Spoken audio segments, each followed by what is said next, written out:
Vamos a seguir con la serie que iniciamos hoy en la mañana acerca del último día de Jesús, las últimas horas antes de su sacrificio en la cruz. Este es el tema número 3, que se titula La sangre del pacto. La sangre del pacto. 1500 años antes de Cristo, en el tiempo estoy hablando del año en que Jesús está a punto de entregar su vida, en el momento en que Jesús va a entregar su vida, y 1500 años atrás, los judíos habían celebrado la primera Pascua. Esa noche que Jesús estaba en el aposento con sus discípulos, el ritual de la Pascua llegaría a su fin. Aquello era una sombra de la realidad que los discípulos tenían enfrente. La realidad era Cristo, estaba enfrente de ellos. El Cordero de Dios estaba a punto de ser sacrificado. San Pablo dijo en 1 Corintios 5:7, limpiaos pues de la vieja levadura, para que seáis nueva masa. Ya no puedo explicar esto para los que no estuvieron en la mañana. Sin levadura como sois, porque nuestra Pascua, que es Cristo, ya fue sacrificada por nosotros. En ese momento se iba a iniciar una nueva era para la humanidad, porque un nuevo pacto entre Dios y el hombre estaba a punto de ser sellado con la sangre del Cordero de Dios. Esa noche, en aquel aposento, Jesús instituyó un recordatorio de su muerte, un memorial de su muerte. No era un acto o un ritual repetitivo de su muerte, como algunos lo han entendido así, pero no, la Biblia es muy clara. En Hebreos 9:28 dice que Cristo fue ofrecido una sola vez para siempre. Una sola vez, un solo sacrificio por los pecados, para llevar los pecados de todos nosotros. Yo quiero que vayamos a Mateo capítulo 26 y nos situemos en aquel aposento donde Jesús había comido ya la Pascua, había lavado los pies a los discípulos que se andaban peleando de quién iba a ser el mayor entre ellos. Y en el capítulo 26 de Mateo, en el versículo número 26,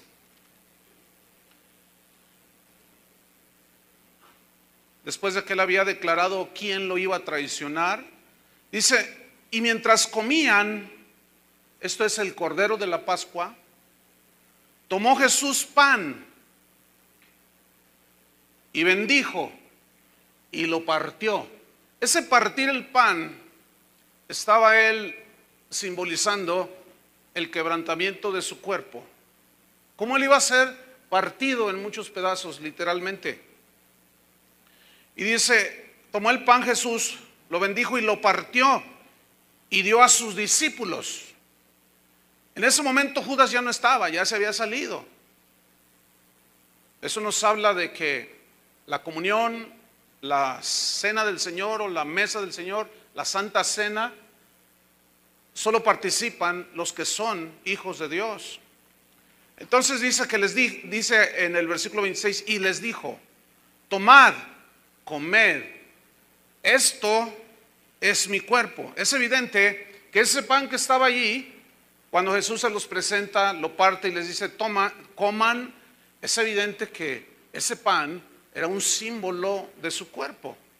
Era evidente que los discípulos estaban entendiendo perfectamente que Jesús no tenía dos cuerpos en ese momento. El cuerpo físico en el que estaba allí presente en ese momento y otro pedazo de pan, no. La Biblia es muy clara, el contexto nos la aclara muy fácil, no hay ningún problema, pero ese pan simbolizaba su cuerpo. Pero luego en el versículo antes de leer el 27, yo quiero que este mismo versículo que acabamos de leer, el 26, trasladémonos a Lucas 22 y luego regresamos a Mateo 26, Lucas 22, 19. Porque cada uno de los escritores de los evangelios plasmaron su escrito guiados por el Espíritu Santo, y entre los 4 evangelistas se complementa toda la historia del último día de Jesús. Lucas 22, versículo número 19, dice: y tomó el pan y dio gracias. La palabra gracias aquí es una palabra griega eucharisto, de donde se deriva Eucaristía. O sea, la palabra es netamente bíblica. Entonces tomó el pan, dio gracias y lo partió y les dio diciendo: esto es mi cuerpo. Y Lucas añade otra frase, fíjense, que por vosotros es dado. Juan dijo: por vosotros es partido. Pero luego añade Lucas: haced esto en memoria de mí. Así como ellos celebraban hacían la ceremonia, el ritual de la Pascua, que recordaba su salida de la esclavitud de Egipto, comían el pan sin levadura, comían hierbas amargas. Así ahora Jesús está instituyendo un memorial de lo que él iba a hacer en la cruz del Calvario. Volvamos a Mateo 26, en el versículo 27.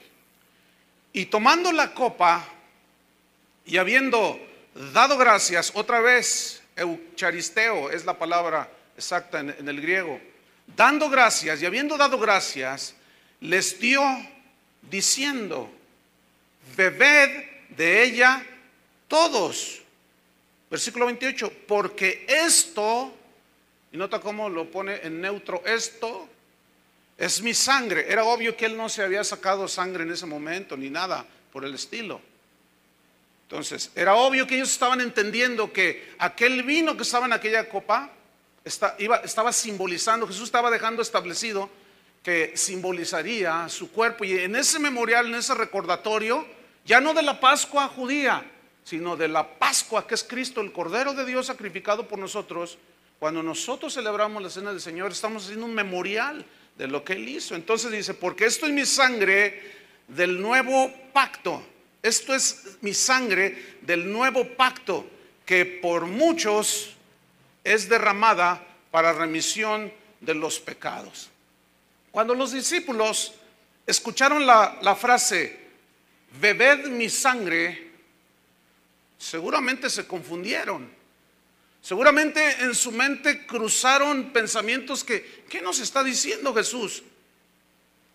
Porque para los judíos era algo repulsivo y aún prohibido por la ley el beber sangre. Entonces cuando Jesús les dice: bebed de esta copa, esto es mi sangre del nuevo pacto, ellos se turbaron todos.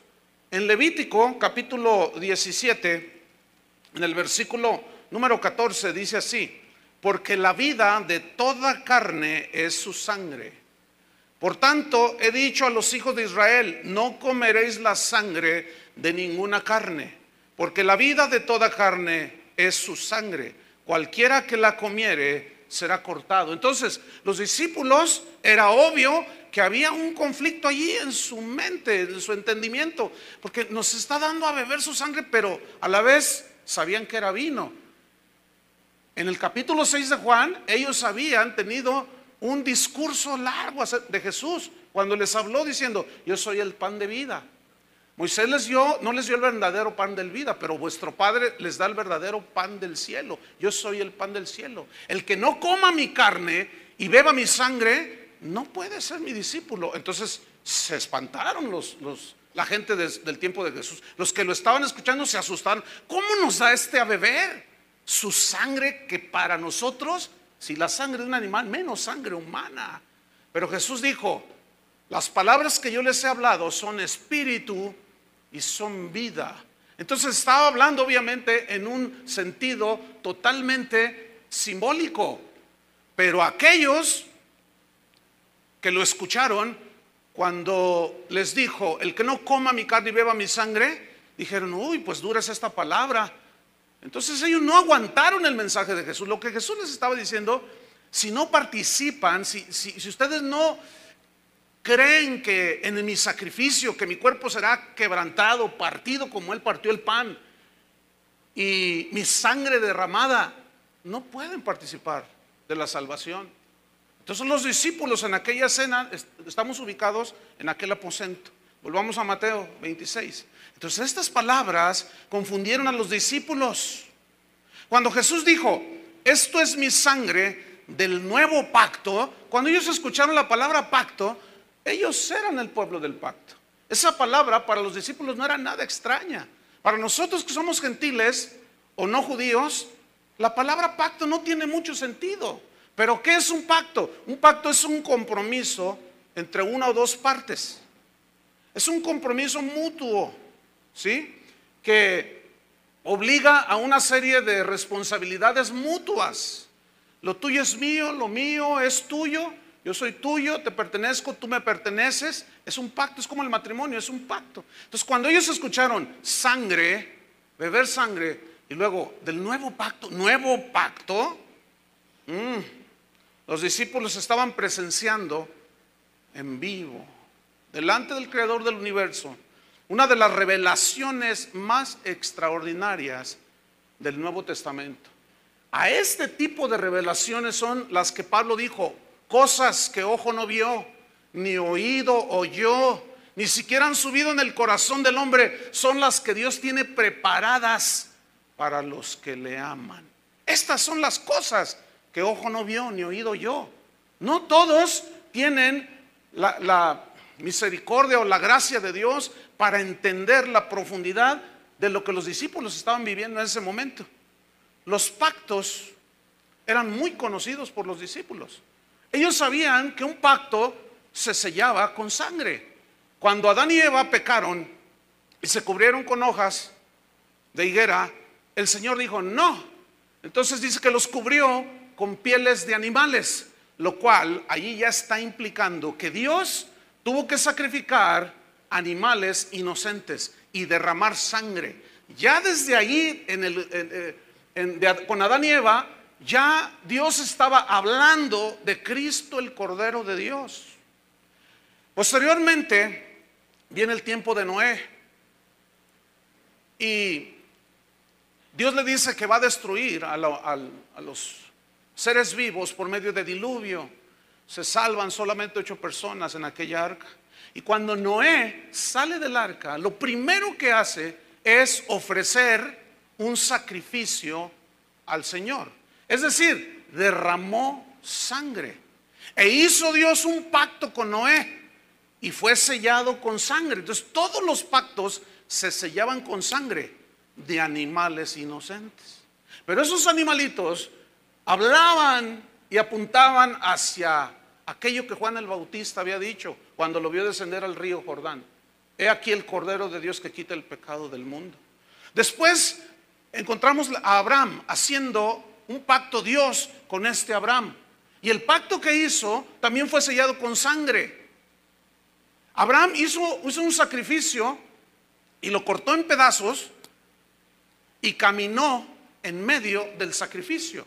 Y eso significa que Abraham estaba dispuesto a ser partido en pedazos si quebrantaba el pacto.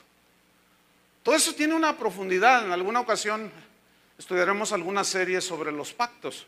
Pero Abraham también le dijo que la señal de un pacto con él sería la circuncisión.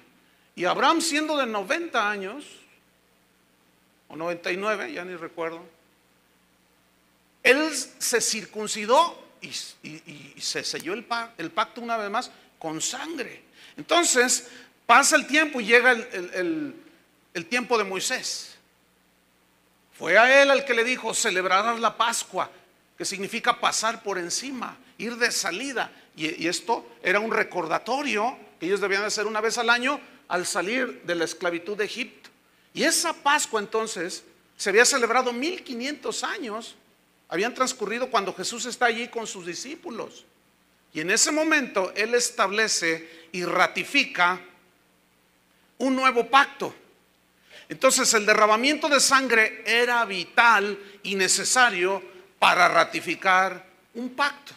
Entonces cuando Jesús dice la sangre del nuevo pacto, este nuevo pacto y esta sangre del nuevo pacto, mejor dicho, tenía, escuchen bien, un solo propósito. al ser derramada.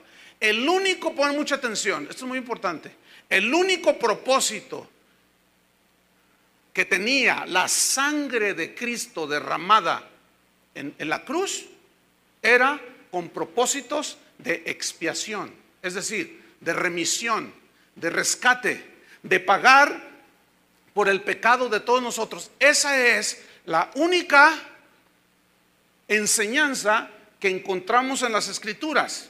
En la Biblia, hermanos, vemos que Pablo decía que esto era necesario por cuanto todos pecaron.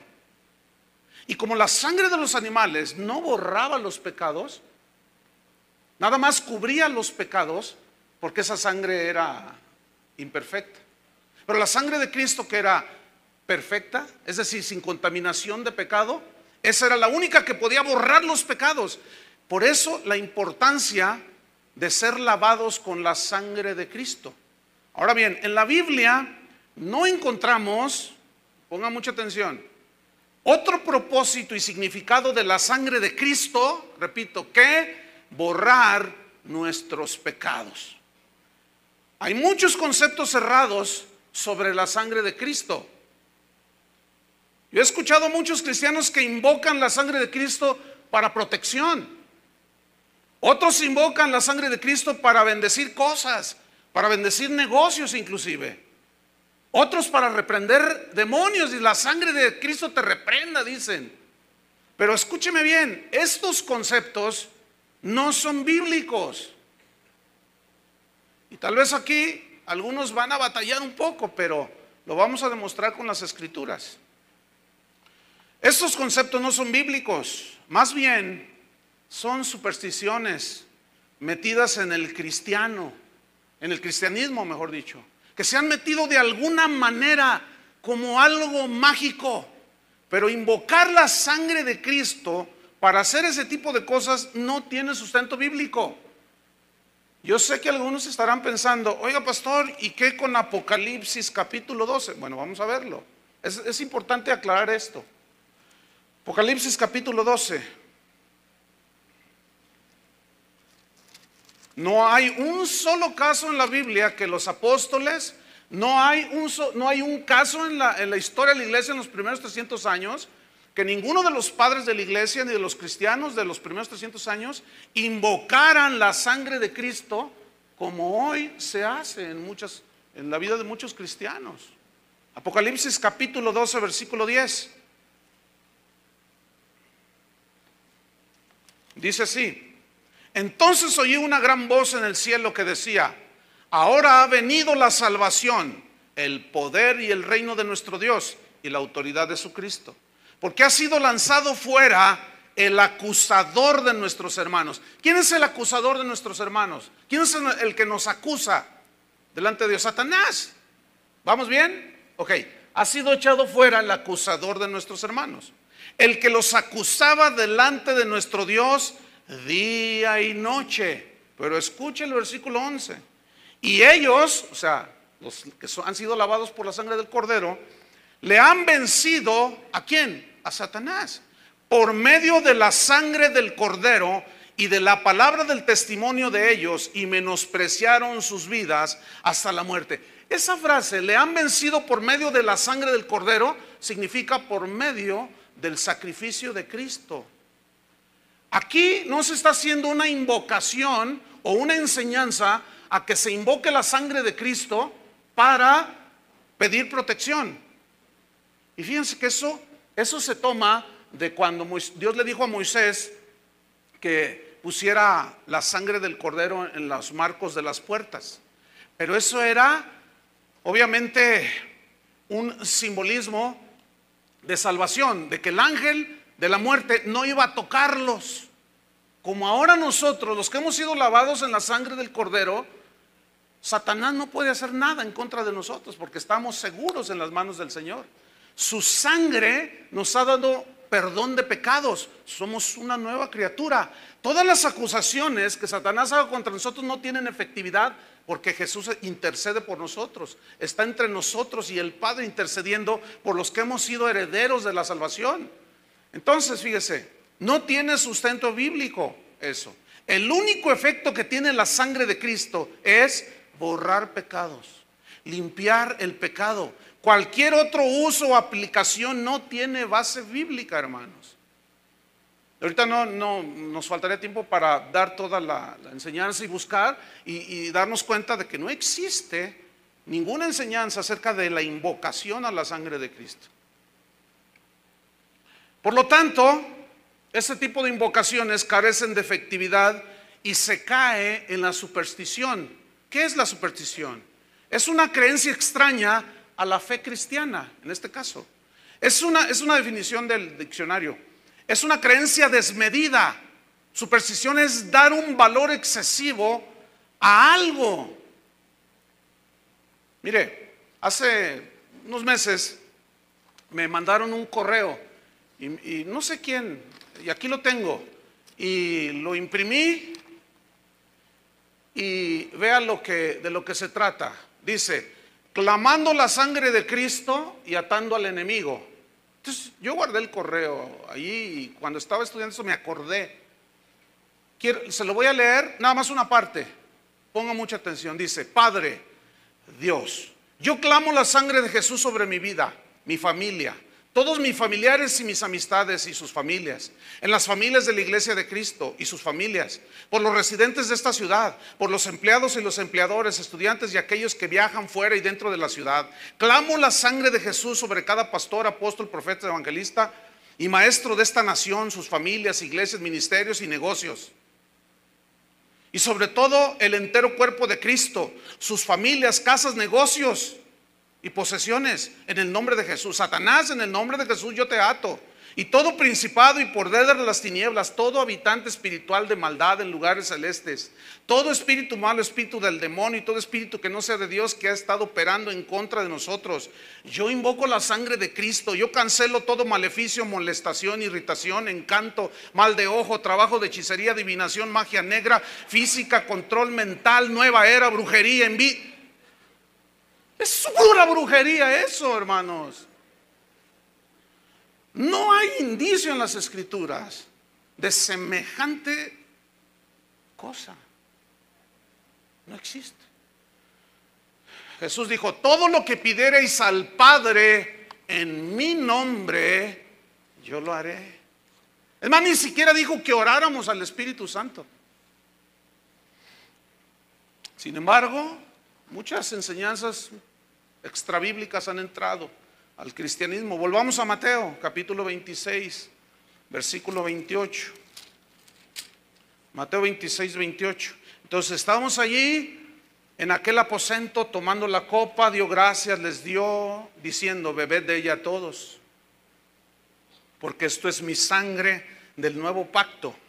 Ahora note la frase que viene a continuación: que por muchos es derramada para remisión de los pecados. ¿Por qué no dice que por todos? ¿Por qué dice que por muchos? ¿Quiénes son esos muchos? Los que él ya sabía que un día iban a creer. Ahora, su sangre fue derramada por todo el mundo. Dios de tal manera amó Dios al mundo que dio a su Hijo. Pero no tiene ningún poder la sangre de Cristo si el oyente no cree. ¿Me explico? Entonces, ahí se comprueba una vez más que el único propósito de la sangre de Cristo y la enseñanza en toda la Biblia acerca de la sangre es para perdón de pecados. No hay ninguna otra aplicación. Entonces, aquí instituye Jesús este memorial de su muerte expiatoria, que expió los pecados, borró los pecados. Él estaba haciéndolo de una manera simbólica en ese momento. Unas horas después, en la cruz del Calvario, él iba a decir: consumado es, se consumó la obra. Pero él está haciendo aquí esta institución de este recordatorio, de este memorial. Y en el versículo 29 de Mateo 26, él les asegura su regreso glorioso. Leamos el versículo 29. Y os digo que desde ahora no beberé más de este fruto de la vid. Notan cómo lo que un momento él había dicho que era su sangre, aquí dice que era fruto de la vid. Los discípulos ahí se les estaba aclarando que efectivamente el fruto de la vid, el vino, era un símbolo de su sangre. No la beberé más de este fruto de la vid hasta aquel día. ¿Cuántos anhelan ese día? Un día vendrá ese día. Hasta aquel día en que lo beba de nuevo con vosotros en el reino de mi Padre. Versículo 30 dice: y cuando hubieron cantado el himno, salieron al monte de los olivos. Salió Jesús a enfrentar las horas más amargas de su existencia, las horas más oscuras, las horas más terribles que un ser humano podía enfrentar. Cantaron un himno. Había una parte de las ceremonias que cantaban salmos durante la celebración de la Pascua. Cantaban el Salmo 113 hasta el 118. Y los estudiosos, sobre todo los historiadores, hablan de que era costumbre de los judíos en el tiempo de la Pascua, en el tiempo de Jesús, que cantaban el Salmo, después de cenar, cantaban el Salmo 118. Vamos a leerlo rápidamente. Salmo 118.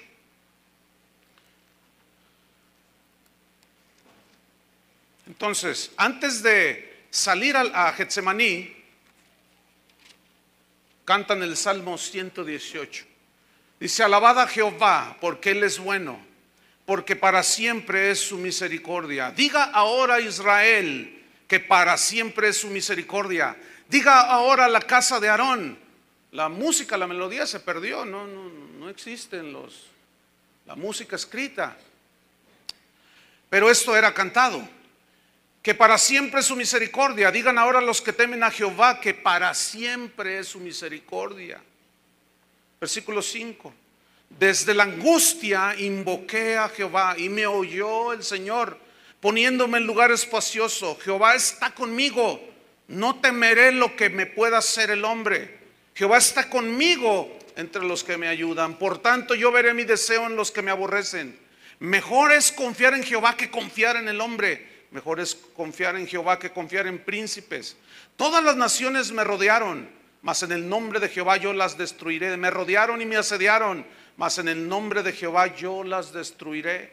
Me rodearon como abejas, se enardecieron como fuego de espinos, mas en el nombre de Jehová yo las destruiré. Me empujaste con violencia para que cayese, pero Jehová me ayudó.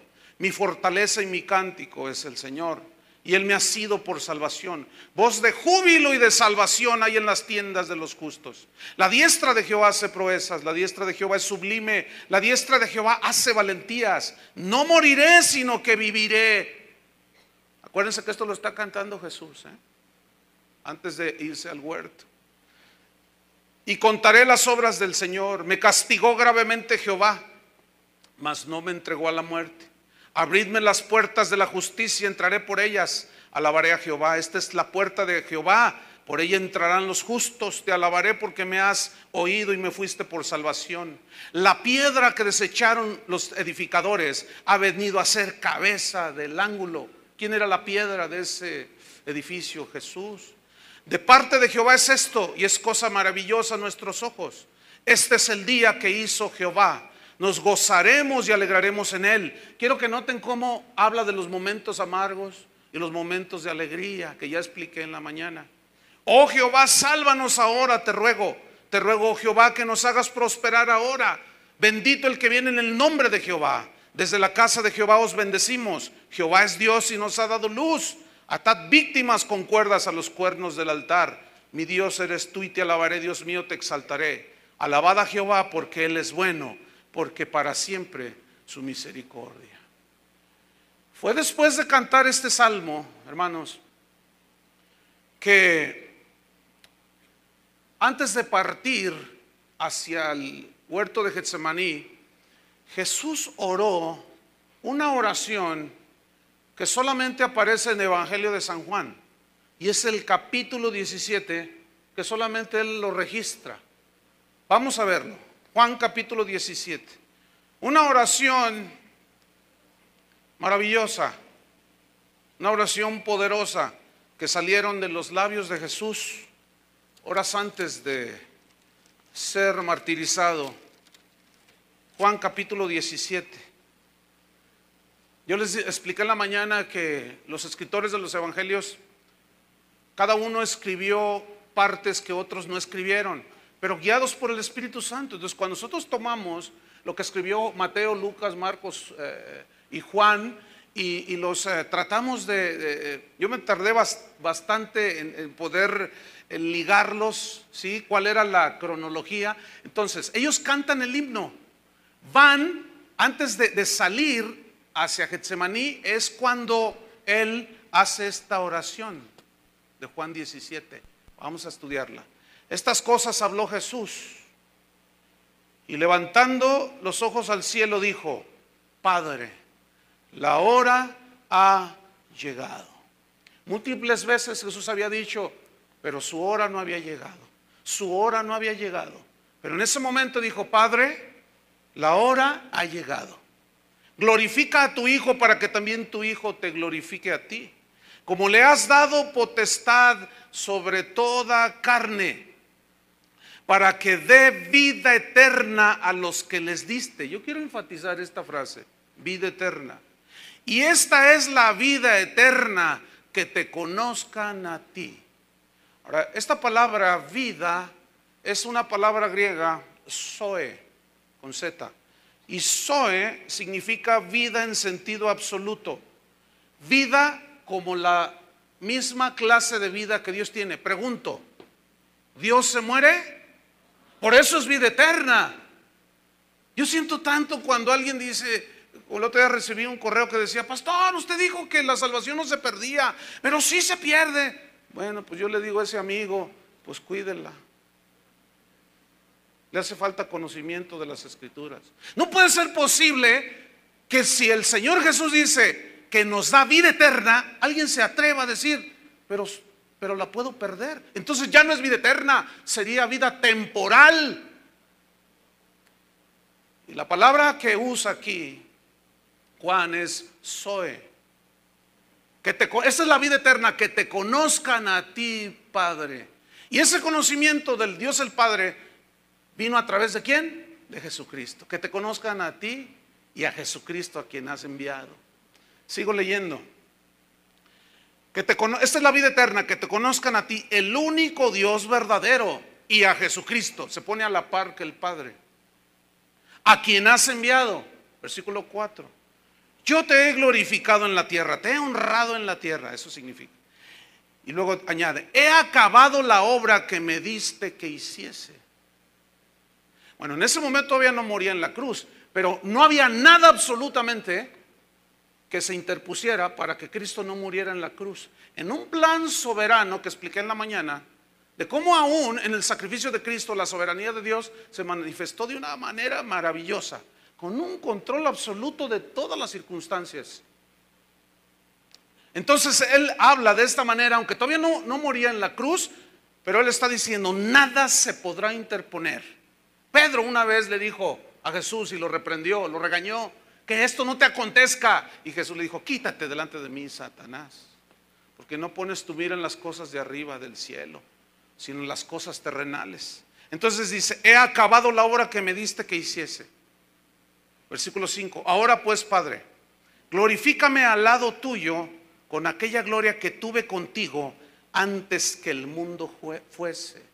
En el mismo Evangelio de Juan, el capítulo 1, versículo 1, dice que en el principio era el verbo, la palabra, y el verbo estaba con Dios, y el verbo era Dios. Y ese verbo vino y se encarnó, tomó forma humana. El verbo divino de Dios, el Hijo divino de Dios, y tomó forma humana. A los suyos vino y los suyos no le recibieron, mas a todos los que le recibieron, y recibir significa creer en él, les dio potestad de ser llamados hijos de Dios, como cantamos hace un rato.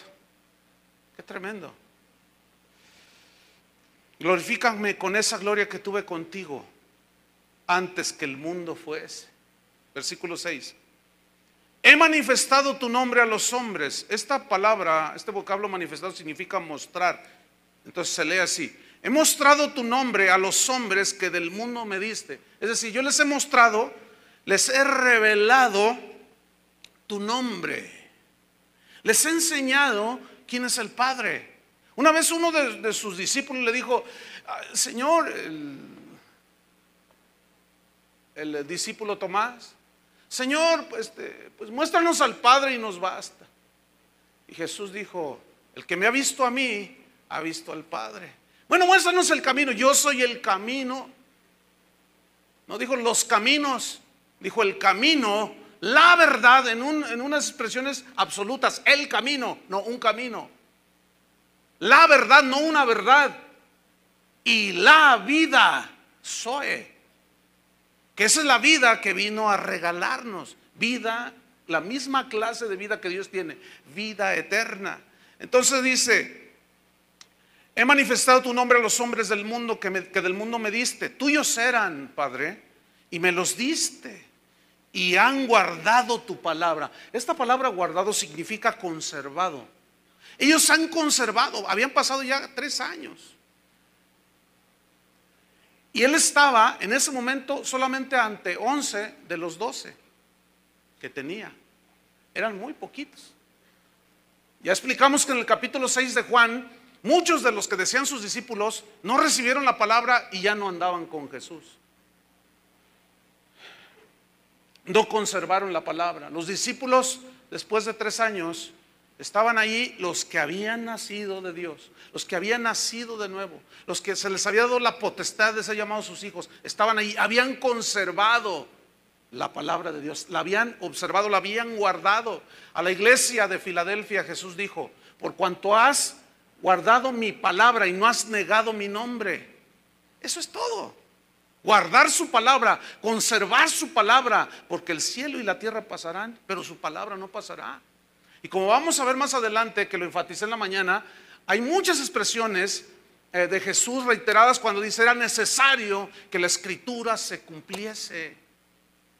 Por eso nosotros decimos que no aceptamos absolutamente nada que no tenga base escritural suficiente en las escrituras, allí en la Biblia. Entonces dice en el versículo 7, ahora dice: han conocido. Este vocablo conocido es del griego ginosco, que significa entender.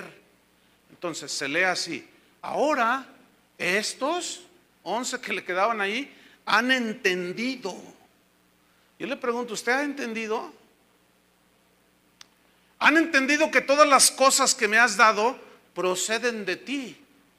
Yo puedo imaginarme a los discípulos viéndolo, cómo está Jesús haciendo esta oración, viéndolo así. Estos han entendido. Hacía unos cuantos minutos estaban peleando, estaban discutiendo entre ellos. Aquí vemos la paciencia de Jesús en la formación de sus discípulos. ¿Cuántos le dan gracias a Dios por su misericordia y que nos tiene paciencia? Alabado sea el Señor, y para siempre su misericordia por eso. Versículo 8: porque las palabras, noten, las palabras que me diste les he dado.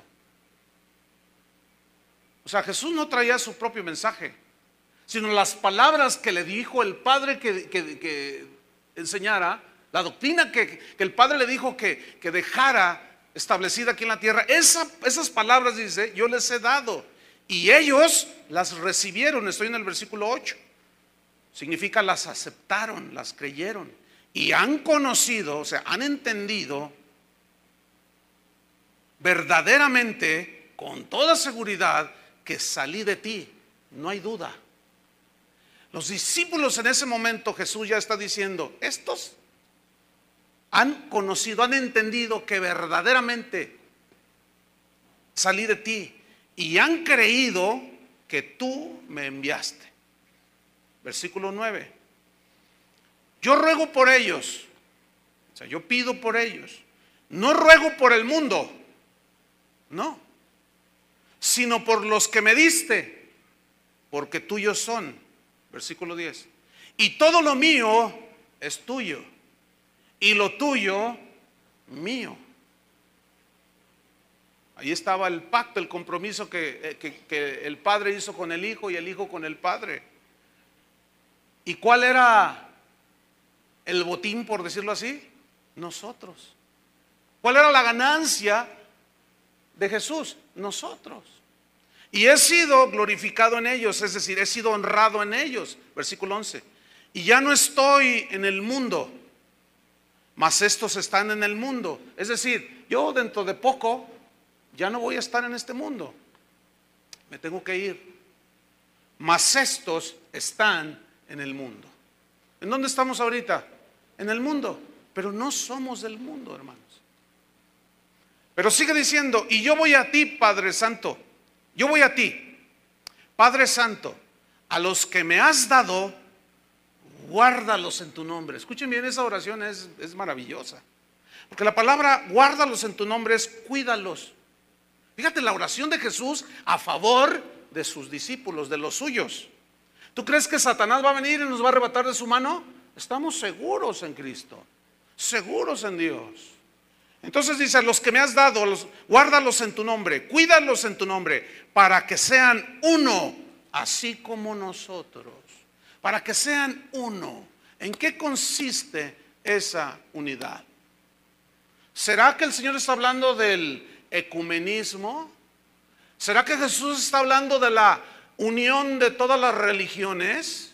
¿Será que Jesús está hablando de que los hindúes, los tibetanos, los mormones, los testigos de Jehová, los evangélicos, los protestantes, los cristianos, todos adoramos al mismo Dios y todos un día vamos a ser uno? ¿Se referirá a eso? Por supuesto que no. Porque previamente les había dicho que había un solo camino al cielo. Y ese camino es Jesucristo. Y esa es una expresión y una afirmación totalmente intolerante. Intolerante, agresiva. ¿Por qué? Porque ni Buda, ni Confucio, ni Mahoma, ni Juan Diego, ni nadie derramó su sangre por cada uno de nosotros. Entonces lo que Jesús está aquí estableciendo y orando es algo maravilloso, hermanos. Sigo leyendo. Guárdalos en tu nombre, para que sean uno así como nosotros. Entonces, ¿cuál es la unidad de la que Jesús está hablando? De que seamos uno. Sigamos leyendo. Cuando estaba con ellos en el mundo, yo los guardaba en tu nombre, yo los cuidaba. Eso significa, escuche bien, a los que me diste, yo los guardé. Escuchen, y ninguno de ellos se perdió, sino el hijo de perdición, para que la escritura se cumpliese. Ninguno de los que me diste, ninguno de los que creyeron, escuchen bien, para los que todavía creen que la salvación se les pierde. El que es nacido de Dios, es nacido de Dios. Por eso dice, el que es nacido de Dios vence al mundo. ¿Y quién está en el mundo? Satanás. Y mayor es el que está dentro de nosotros que el que está en el mundo. Entonces cuando Jesús está diciendo esto, está diciendo verdades profundas. Escuchen, yo los guardé y ninguno de ellos se perdió. Escúchame bien, si tú eres hijo de Dios, y los que me escuchan por la radio, si tú eres nacido de Dios, si has tenido un genuino arrepentimiento, una conversión, tu vida ha dado un cambio de 180 grados, el Señor te ha hecho su hijo. Y no lo digo yo, no es mi mensaje, son las palabras de Jesús. Yo los guardo en tu nombre, y ninguno de los de él será arrebatado de su mano. Nadie, hermano, estamos seguros en Cristo. Lo único que nos falta es esperar que él venga, hermanos. Pero entre tanto que él viene, vamos a ser testigos fieles de él aquí en la tierra. Amén. Sigo leyendo, versículo 12, en el versículo 13. Pero ahora voy a ti y hablo esto en el mundo, para que tengan mi gozo, el gozo del Señor.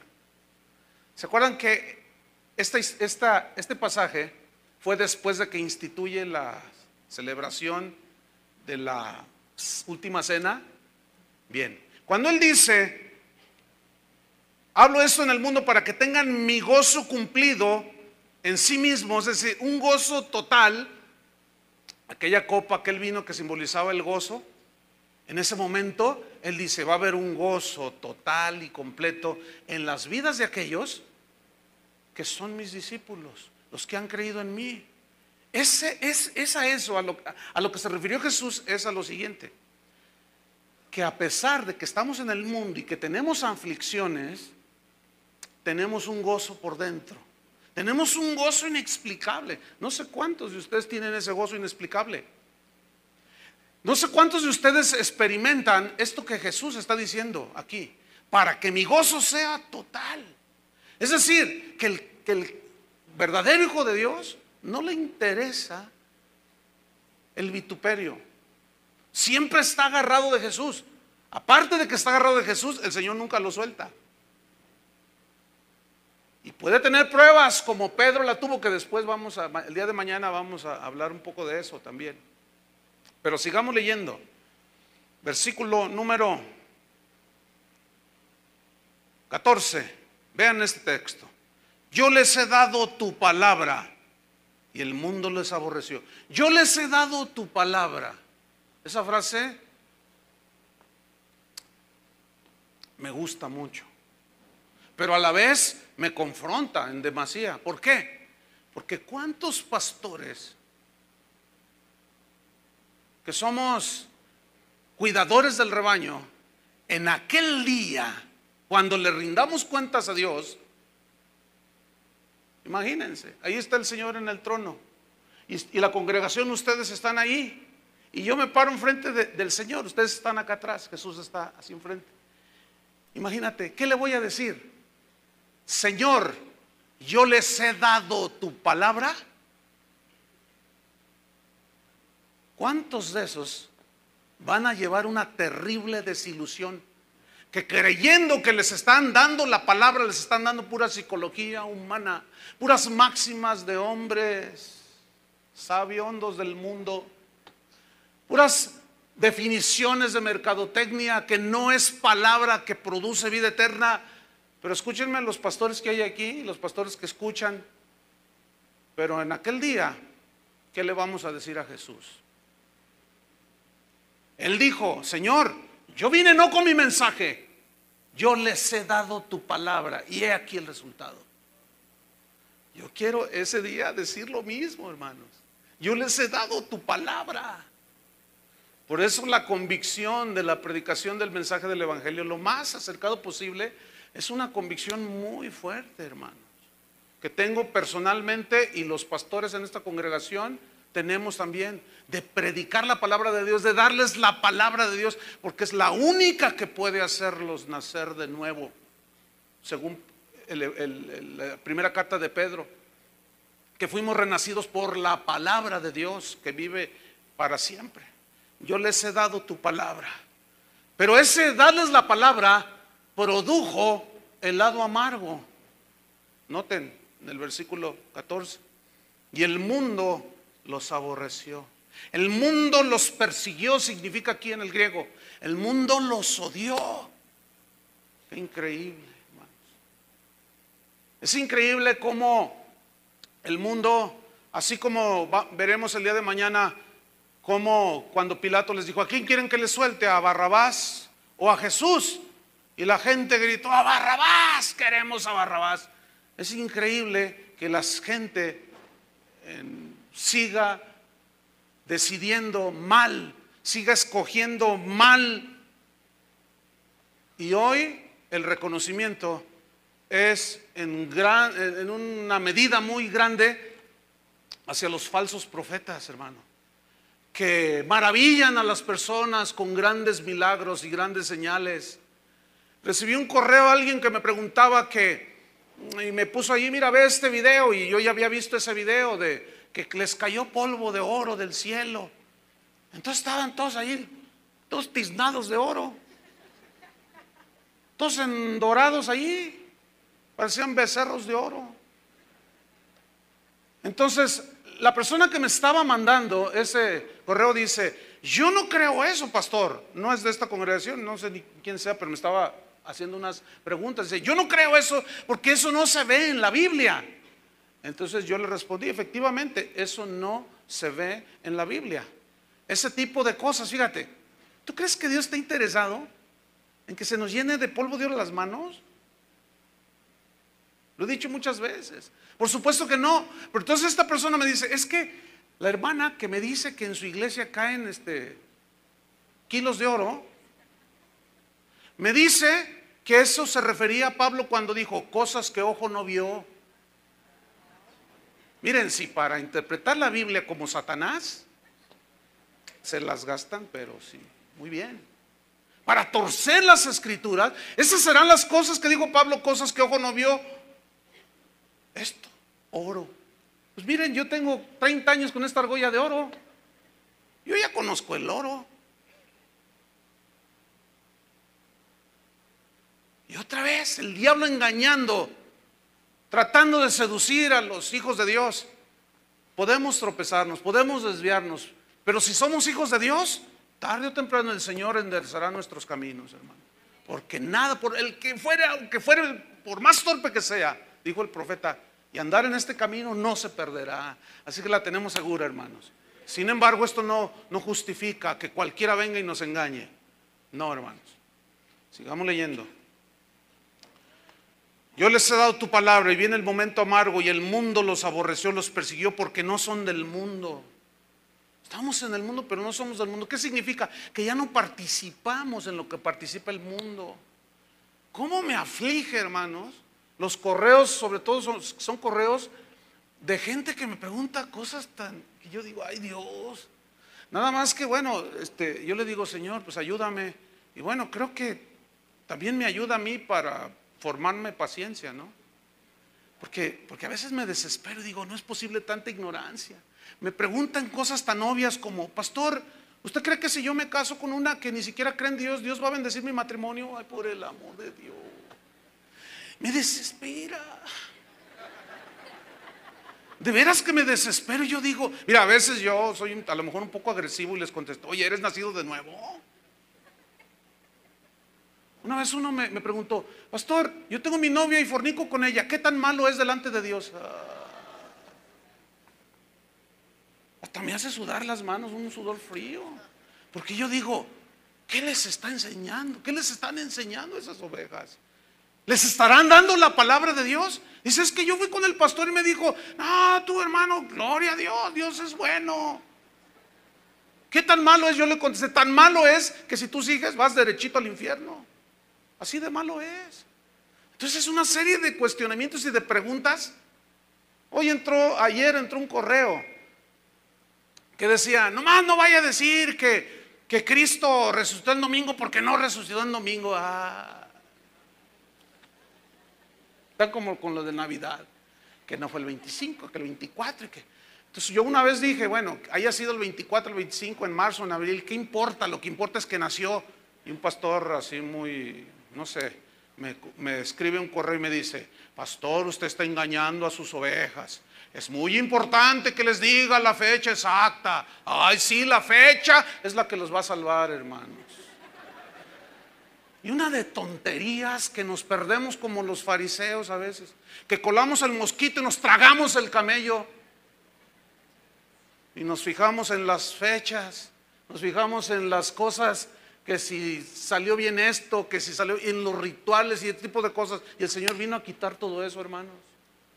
Entonces les dice, el mundo los aborreció, porque no son del mundo como tampoco yo soy del mundo. Versículo 15, vean este versículo. No ruego que los quites del mundo. ¿Y cuál es la oración de ahora? ¿Qué dijo Jesús? En el mundo tendréis aflicciones. Y el Señor dice, Padre, no te pido que los quites del mundo. ¿Y qué les enseñan hoy? A muchos, que no es la palabra de Dios. Para eso vino Cristo a morir en la cruz, para hacerte rico, para que ya no sufras, para hacerte feliz y viajes en un hermoso transatlántico por el Caribe, disfrutando la vida abundante, porque el Señor lo dijo, que Él había venido para darnos vida y vida en abundancia. ¿Han oído ese versículo, no? Juan 10:10. Vida en abundancia. Estos carnales terrenales lo interpretan como el diablo interpretó todo chueco. Esa vida abundante, hermano, no se refiere, por el amor de Dios, ya no me desesperen, no se refiere a la abundancia de los bienes materiales, se refiere a la herencia de la vida eterna. Esa vida abundante es otra vez la palabra Zoe, la misma clase de vida que Dios tiene, vida eterna. ¿Cuántos le dan gracias a Dios? Sigo leyendo.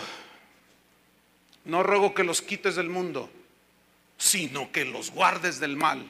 Es decir, el Señor está pidiendo que los protegiera y que nada, fíjate, en el texto griego, no tengo tiempo para explicarlo así todo, pero en el texto griego habla de una protección sin dañar en ninguna manera la salvación. Tiene connotación de no dañar la salvación que nos ha sido dada. Es decir, nada puede dañar la salvación que hemos recibido. Por eso les dice, eso significa, no ruego que los quites del mundo, sino que los guardes del mal. O sea, cuídalos, protégelos, que nada dañe lo que ellos ahora tienen, la vida eterna. ¿Y cuántos saben que nada puede dañar la vida eterna que Dios nos ha dado? Sigo leyendo en el versículo número 16. No son del mundo, como tampoco yo soy del mundo. 17. Santifícalos en tu verdad, tu palabra es verdad. Este vocablo santifícalos significa consagrados, significa dedicados, significa perfeccionados. Entonces, lo que Jesús está diciendo es, conságralos, Padre, a estos en tu verdad, o sea, en tu palabra. Perfecciónalos a través de tu palabra. ¿Y qué no es eso lo que Pablo una y otra vez enseñó?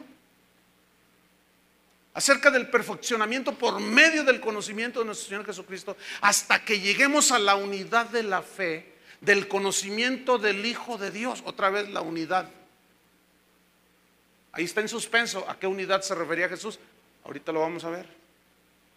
Conságralos en tu verdad. Dedícalos, que ellos estén dedicados a la palabra, que es la única que puede perfeccionarlos, formarlos, hacerlos a la imagen de Dios.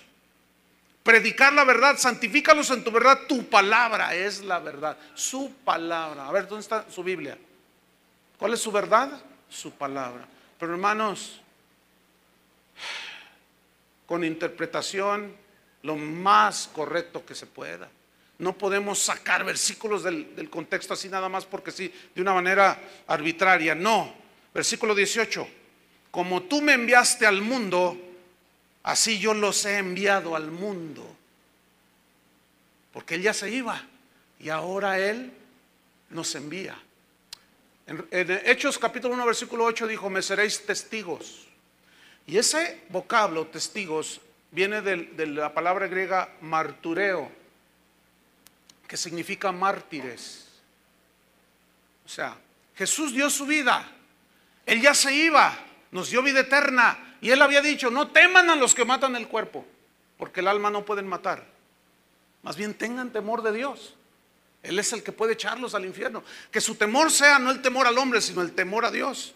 Entonces dice, como tú me enviaste al mundo, yo los he enviado al mundo. Hermanos, no podemos sacarnos ni hacernos a un lado, los verdaderos discípulos, de estar aquí en el mundo y enfrentar las mentiras de Satanás, los engaños de Satanás, la perversidad del mundo, el engaño del mundo. No podemos refugiarnos en un rinconcito y decir, ay no, yo no, protégeme, no, guárdame. No, el Señor nos mandó a enfrentarlo.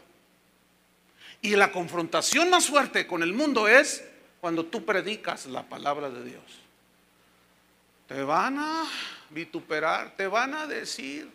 Mire, ayer Toño Ortiz me dice, oye, fíjate que en uno de los videos que salen allí, que la gente ha subido a internet, nosotros no hemos subido ningún video de nosotros al famoso YouTube.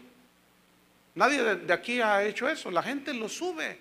Entonces hay una parte donde la gente puede comentar allí. Y me dice Toño Ortiz ayer, no hombre, mira, hay uno que dice de ti, pero le digo, eso no es nada. No, si después de que estudiemos la agonía de Jesús, mañana va a ser un día extraordinario en cuanto a la explicación de toda la pasión que sufrió, el sufrimiento. Yo cuando estaba preparando estos estudios y comparo lo que me dicen que yo soy basura, digo, no hombre, eso no duele nada.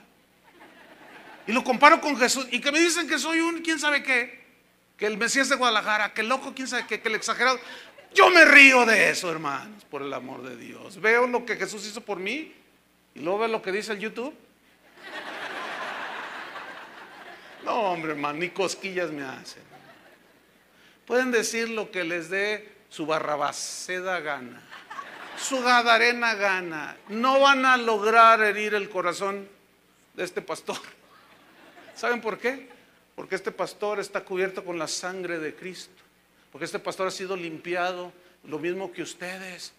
Y hermanos, yo sé que nos estamos enfrentando a las fuerzas de las tinieblas, pero nunca van a prevalecer contra la luz. Y Jesucristo es la luz del mundo y nosotros somos la luz del mundo, y no dejemos de predicar las verdades del Evangelio. ¿Cuántos dicen amén? No debemos de dejar, debemos de cada vez más, al contrario, predicar la palabra de Dios. No le hace, no importa que saquen reportajes y digan cosa y media. A Jesús le dijeron borracho, comilón, que tenía demonio. No, olvídense. De veras, hermano, cuando digan cosas de ti, que tu corazón esté guardado, protegido. ¿Por qué? Porque nunca vamos a igualar lo que le hicieron a Jesús. Vámonos sobre el final de Juan. Estoy en el versículo número, si me ayudan, ¿en cuál voy? 19. Y yo por ellos me santifico a mí mismo, para que también ellos sean santificados en la verdad. O sea, consagrados en la verdad, dedicados a la verdad del Evangelio, día con día. Versículo 20, vean qué oración aquí. Mas no ruego solamente por estos, solo eran 11 ahí. No ruego solamente por estos, sino también por los que han de creer en mí por la palabra de ellos. ¿Saben quiénes son esos? Usted y yo. ¿No le dan un aplauso al Señor? Amén.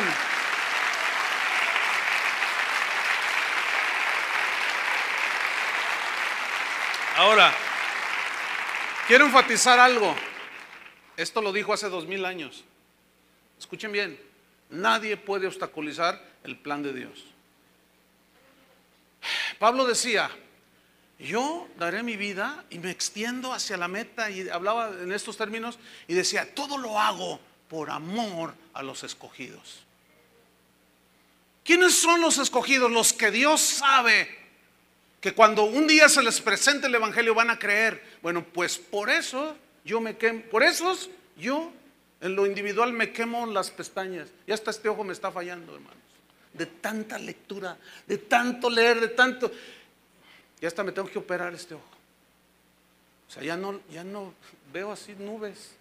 Y el doctor me dijo, es que usas mucho tu vista. Sí, pero ¿saben por qué? Aún Pablo decía, porque aún me gastaré a mí mismo por amor a los escogidos, por amor a los que Dios ha llamado, por los que Él sabe que un día van a recibir. Y es por eso que en este lugar queremos hacer lo mismo, por amor a los escogidos, aunque de tanto leer y qué sé yo, nos quedemos ciegos, como el que es nuestro tutor, el hermano Pablo Hunter. Ya casi no ve, es más, ya no lee. Pero ¿saben una cosa? Se sabe la Biblia de memoria, hermanos. Es increíble. Es un viejito de más de 90 años, pero yo digo, cuando yo sea grande quiero ser así. Versículo número 20, mas no ruego solamente por esto, sino también por los que han de creer en mí por la palabra de ellos, para que todos sean uno. Otra vez aquí, la unidad. ¿En qué consiste que todos seamos uno? Escuchen en qué consiste la unidad aquí. En los que son lavados por la sangre del Cordero.